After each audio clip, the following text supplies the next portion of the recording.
Main engine jacket water controller malfunction. Sometimes we do face these issues, but remember, when you face these issues, the first thing that should play in your head is something like this. Another banger, baby, calm down, calm down.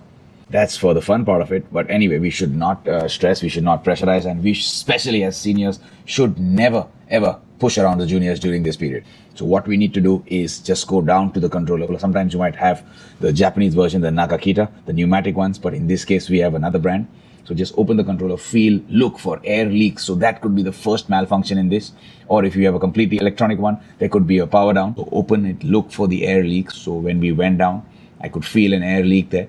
So when we opened the lower panel for inspection, and after that, we shut down, put the controller to manual, had one guy in the control room monitoring the temperature, and the other one handling the bypass valve to the cooler. So that's how we kept the temperature within control. And once we opened the top cover, you can clearly see that this small tube is broken, is cracked, and it's got hard over the years. So, and we just shut it down, replaced that small tube with a new one, and put it back to normal. That's it. Systems back and operational. Take care, bye-bye, and stay safe.